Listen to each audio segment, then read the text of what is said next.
Apreciados hermanos, muy buenas tardes. Es un gran placer poderme dirigir a ustedes por este medio y tratar el curso de Ben Sime, el capítulo del 1 al 7 de Tercer Nefi. Soy el hermano Salguero y los invitamos a que ustedes se suscriban y activen la campanita.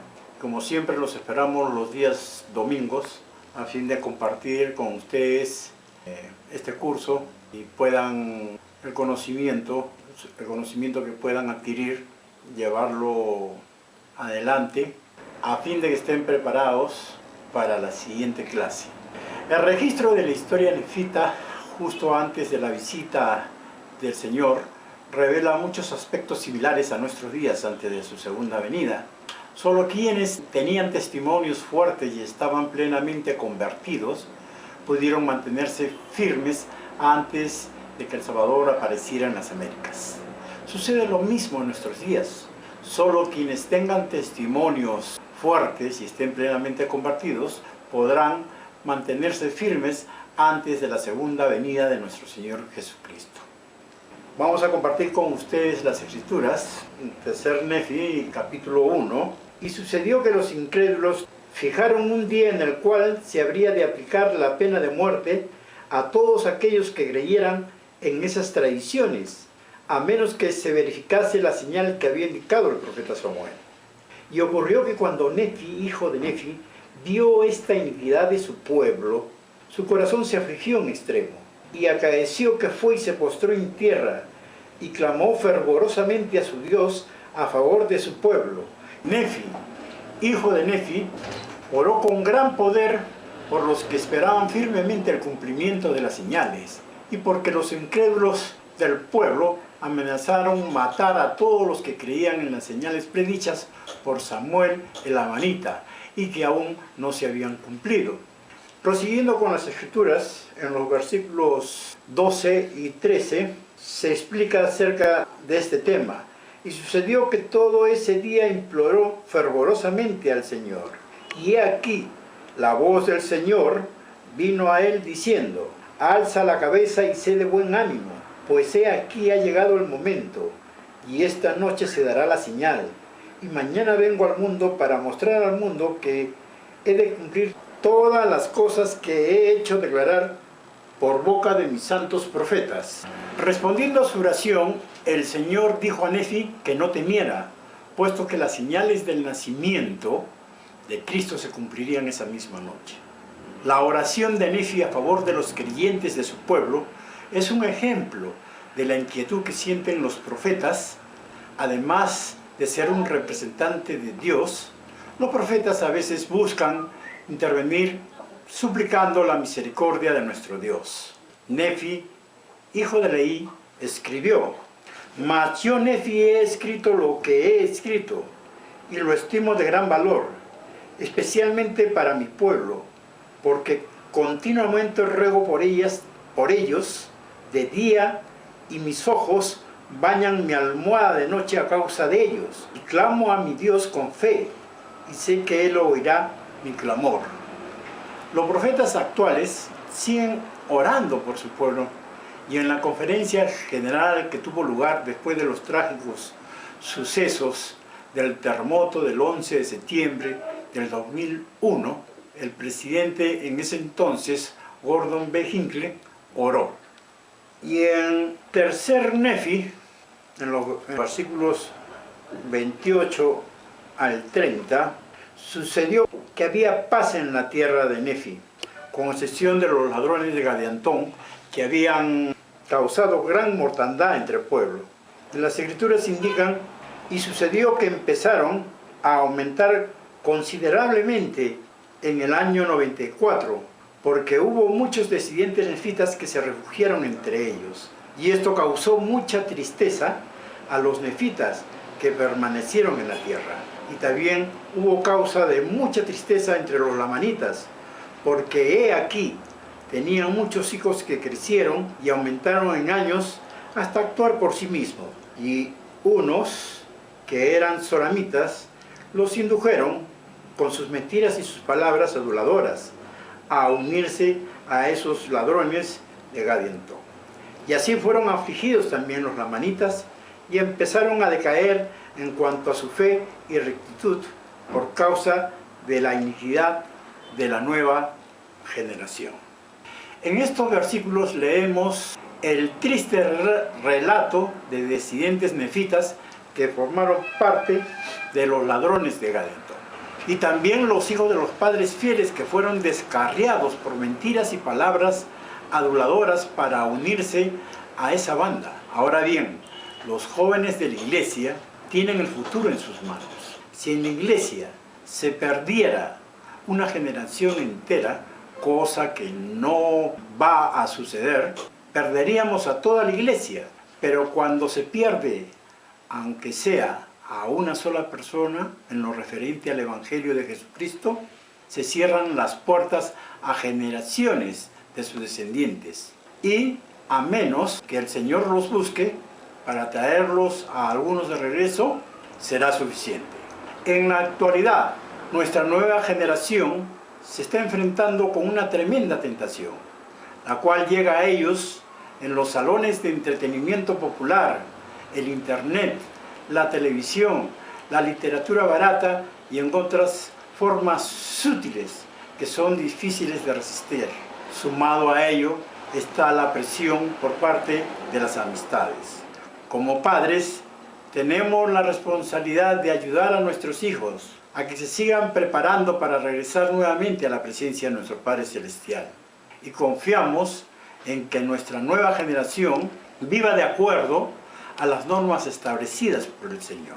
El Señor no los va a abandonar y no va a permitir que fracasen en esta tarea que nuestra generación tiene que cumplir. Y prosiguiendo con las Escrituras, tenemos lo siguiente. En el libro de Tercer Nefi, los capítulos del 1 al 3, tenemos lo siguiente. Y sucedió que así pasó el año 95 también. Y el pueblo comenzó a olvidarse de aquellas señales y prodigios que había presenciado y a asombrarse cada vez menos de una señal o prodigio del cielo.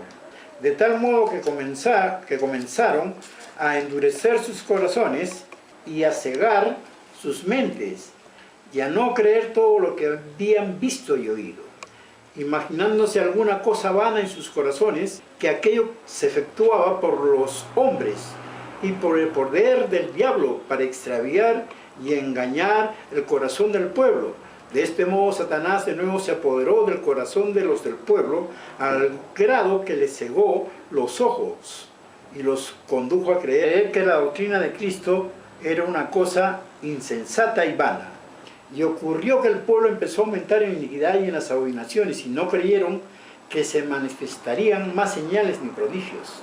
Y Satanás andaba por todas partes extraviando el corazón de los del pueblo, tentándolos y haciéndolos cometer grandes iniquidades en la tierra. La pregunta sería, mis apreciados hermanos, ¿por qué a veces los inicuos ven señales? Hay algunas razones. Una de ellas es para dejar a los inicuos sin excusas.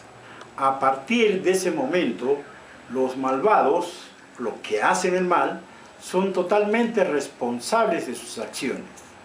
En el libro de Doctrina y Convenios leemos algo de lo que el Señor nos dice al respecto. Y aquel que buscare señales, verá señales, mas no para salvación. La segunda razón sería para mostrar la precisión de las palabras de los profetas. Dado que los inicuos buscan demostrar que el profeta se equivoca, el Señor de tanto en tanto muestra señales indiscutibles, como la que se dice en Elamán. En el libro de Elamán tenemos lo siguiente: he aquí, ahora sabremos con certeza si este hombre es profeta y si Dios le ha mandado profetice cosas tan maravillosas. He aquí, nosotros no creemos que lo haya hecho, ni creemos que sea profeta. No obstante, si resulta cierto lo que ha dicho concerniente al juez superior, que está muerto, entonces creeremos que las otras palabras que ha hablado son también verdaderas. Y ocurrió que corrieron con todas sus fuerzas y llegaron al asiento judicial. Y he aquí, el juez superior había caído a tierra y yacía en su propia sangre. He aquí, cuando vieron esto, se asombraron en extremo a tal grado que cayeron al suelo, porque no habían creído las palabras de Nefi, concernientes al juez superior. La otra razón sería para condenar a las personas que hacen el mal. Cuando los inicuos ven señales, es por la ira del Señor y para condenación de ellos. Las Escrituras indican, sí, las señales vienen por la fe para producir obras poderosas, porque sin fe ningún hombre agrada a Dios, y con él que Dios está enojado, no está bien complacido por tanto. A estos no muestra señales, sino en ira para su condenación. Y las siguientes escrituras nos explican muy bien por qué debemos estar preparados física y espiritualmente. Hermanos, es fácil ver las huellas de Satanás en las palabras de Gideani, el jefe de la banda de Gadianton. Vamos a leer consecutivamente los versículos en los cuales Gideani se comunica con Laconeo. Laconeo era el gobernador de la tierra.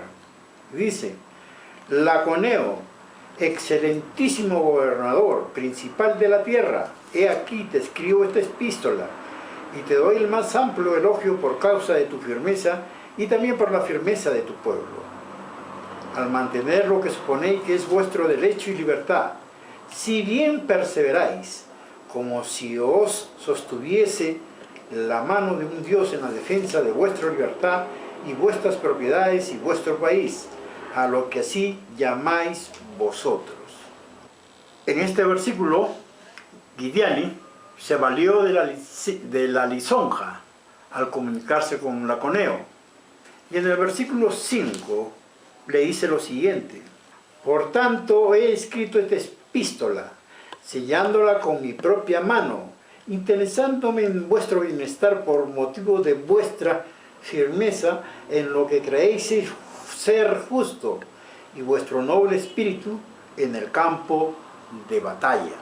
En este versículo fingió preocupación por el bienestar del pueblo de Nefita, cosa que no era cierta. Y en los versículos 7 y 8 le dice lo siguiente: o en otros términos, someteos y unidos a nosotros y familiarizaos con vuestras obras secretas y convertíos en hermanos nuestros para que seáis iguales a vosotros, no nuestros esclavos, sino nuestros hermanos y consocios de toda nuestra sustancia.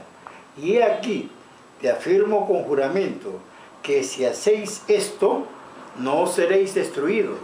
Pero si no hacéis esto,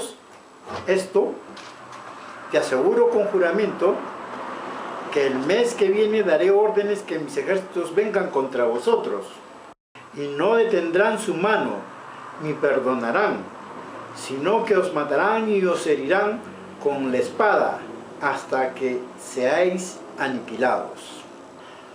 Bien, hizo promesas para lograr sus malvados designios. ¿Cuán parecidas son a las promesas de Satanás? Gideani prometía libertad cuando lo único que podía ofrecer era el cautiverio. Prometía a su vez compartir bienes que no le pertenecían. Entonces Laconeo de inmediato volcó su atención al pueblo. Sabía que era necesario que sus habitantes estuviesen preparados física y espiritualmente para el ataque inminente de los ladrones de Gideani. Y justamente eso fue lo que hizo. Y en el versículo 14 hizo que se construyeran fortificaciones alrededor de ellos y que las fuerzas de ellas fuese grande en extremo, e hizo que los ejércitos, tanto los nefitas como de los lamanitas, o sea de todos los que se contaron entre los nefitas, se colocasen alrededor como guardias para vigilarlos y para protegerse de los ladrones día y noche. Entonces Laconeo hizo que su pueblo edificara buenas fortificaciones. Y en el versículo 22 y 23 hizo que la gente se juntara a sus animales y reuniera a sus familiares en un solo lugar. El lugar que se había fijado era la tierra de Zarahemla. En el versículo 26 hizo que se construyeran armas y armaduras para su defensa. Y en el tercer Nefi, capítulo 4 y versículo 4, Laconeo dio instrucciones a su pueblo de dejar asoladas las tierras desiertas para que los ladrones no pudiesen encontrar alimentos. Las escrituras dicen lo siguiente: por consiguiente, no había manera de que los ladrones buscaran ni obtuvieran alimentos, a no ser que fueran a la batalla contra los nefitas. Y los nefitas se hallaban en un solo grupo, y era grande su número, y se habían provisto de víveres y de caballos y ganado, y rebaños de toda clase para poder subsistir por el término de 7 años, durante el cual tenían la esperanza de destruir a los ladrones de sobre la faz de la tierra, que así concluyó el año 18. Lo importante que hizo Laconeo fue que su pueblo se preparara también espiritualmente. Y vamos a ver en el tercer Nefi, capítulo 3, el versículo 25. Y se fortificaron contra sus enemigos, y moraron en una región, y con un solo grupo, y temieron las palabras que Laconeo había pronunciado, al grado de que se arrepintieron de todos sus pecados, y elevaban sus oraciones al Señor su Dios, para que los librara en la ocasión en que sus enemigos vinieran a la batalla contra ellos. ¿Qué había sucedido? El pueblo se había arrepentido y elevó poderosas oraciones al Señor. Así se prepararon con prudencia tanto en lo físico como en lo espiritual para el ataque inminente de sus enemigos. Hermanos, en esta época se nos ha pedido que nos preparemos física y espiritualmente también para los acontecimientos previos a la segunda venida de nuestro Salvador.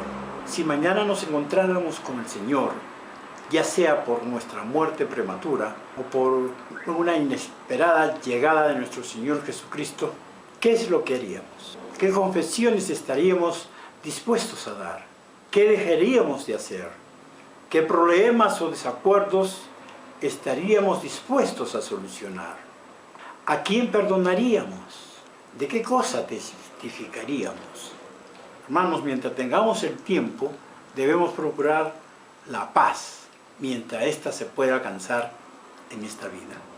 Si las lámparas de nuestra preparación espiritual están vacías, entonces empecemos a llenarlas inmediatamente. La preparación que es más probable que descuidemos es la menos visible y la más difícil. Estoy refiriéndome a nuestra preparación espiritual. Prosiguiendo con las escrituras, y aconteció que cuando vieron la apariencia del ejército de Gideón y todos los ejércitos nefitas cayeron al suelo y alzaron sus voces al Señor su Dios. Y sucedió que cuando vieron esto los ejércitos de Gideón empezaron a gritar fuertemente a causa de su gozo, pues habían supuesto que los nefitas habían caído de miedo por el terror de sus ejércitos.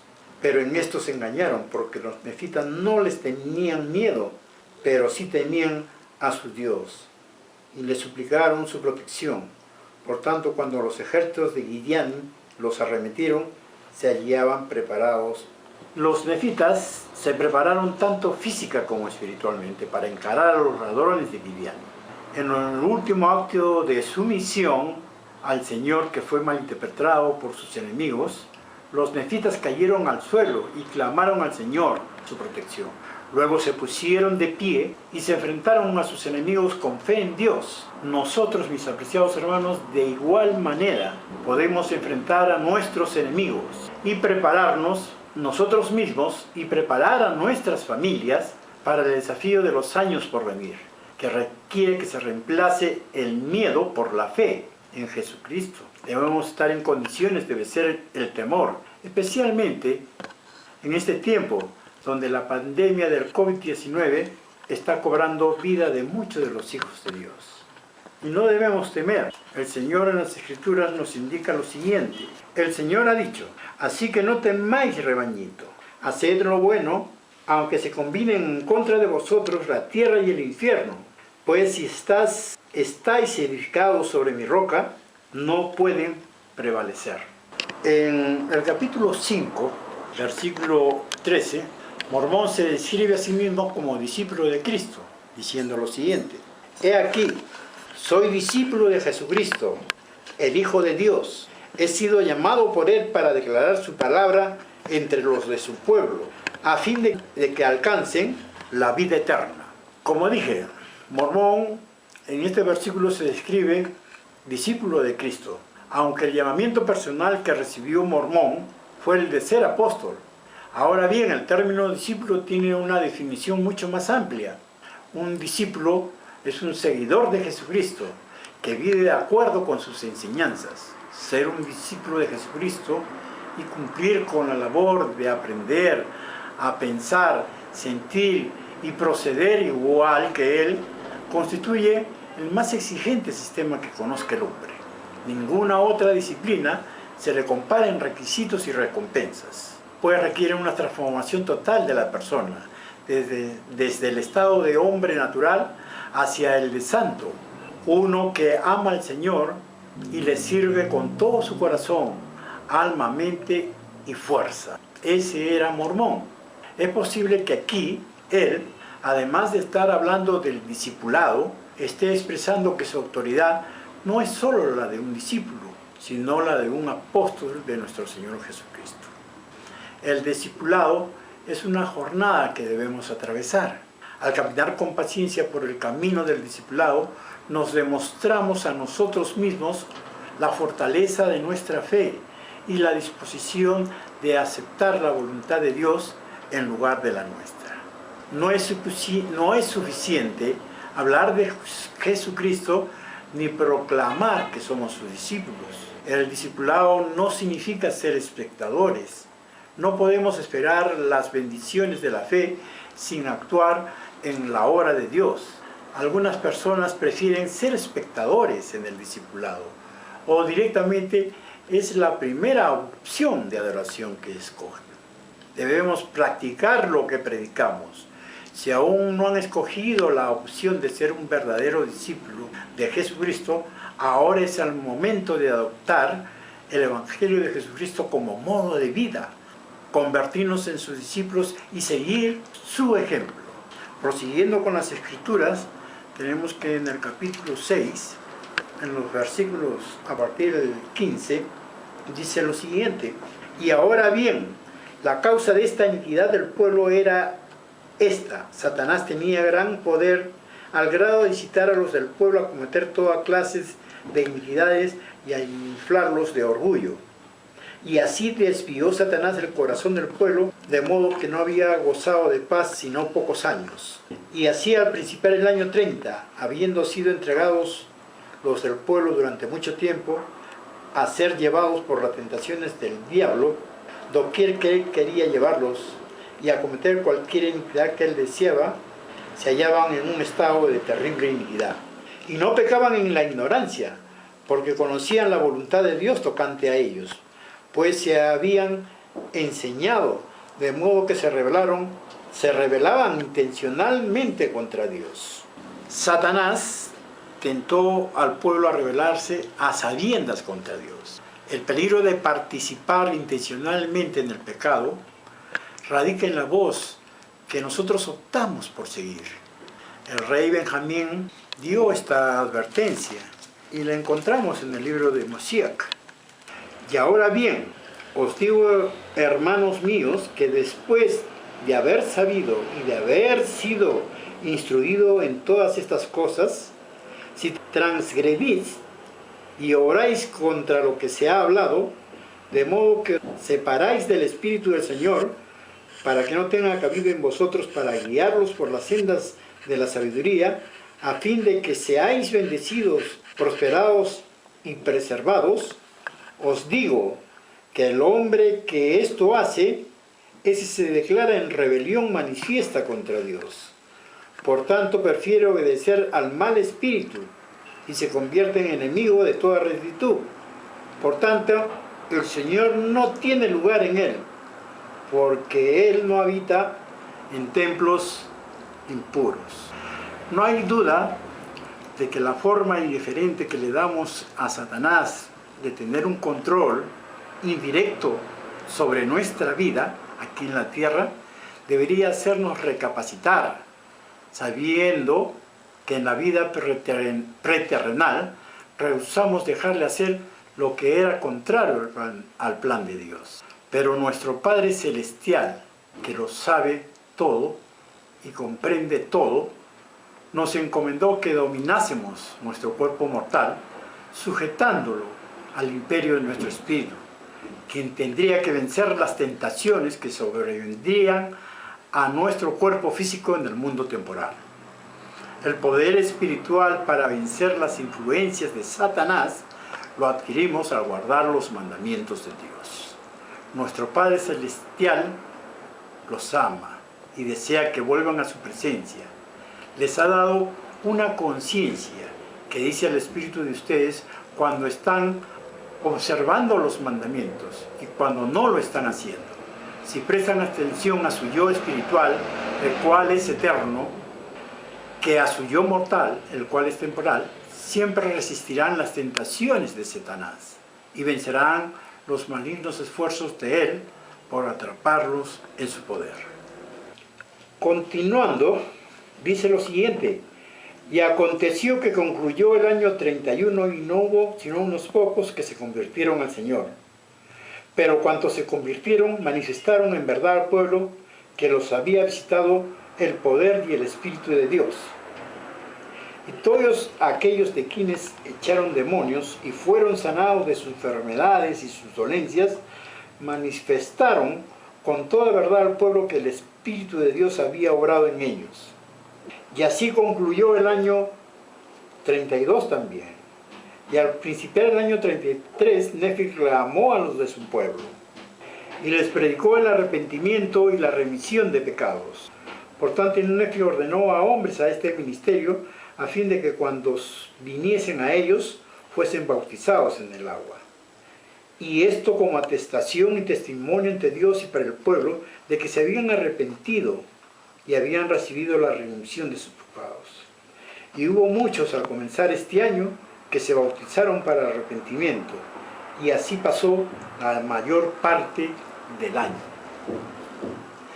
Apreciados hermanos, las escrituras están hablando de la conversión de muchos de los nefitas y lamanitas que pertenecían al pueblo de Nefi.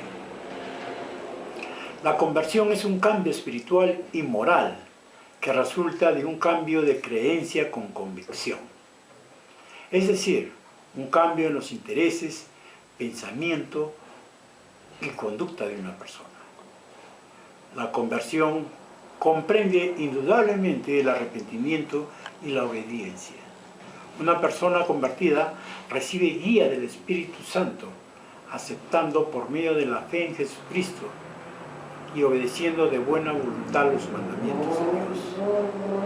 Una persona convertida recibirá guía para arrepentirse de los errores que comete como resultado de cosas equivocadas que hizo o de cosas correctas que haya dejado de hacer. Como consecuencia, su capacidad para obedecer siempre va a ser constante. Si bien la conversión puede lograrse en etapas, una persona que no está realmente convertida, a menos que en lo más íntimo de su corazón sea una nueva persona que vuelve a nacer y recibe el poder santificador del Espíritu Santo que quita el pecado y el mal del alma como por fuego, haciendo que la persona de nuevo viva espiritualmente. Sé que es muy importante de que nuestras creencias vayan acompañadas de obras. Y también sé que es importante de perseverar hasta el fin con fe en nuestro Señor Jesucristo. Y estas cosas que he dicho sé que son verdaderas. En el nombre de Jesucristo. Amén.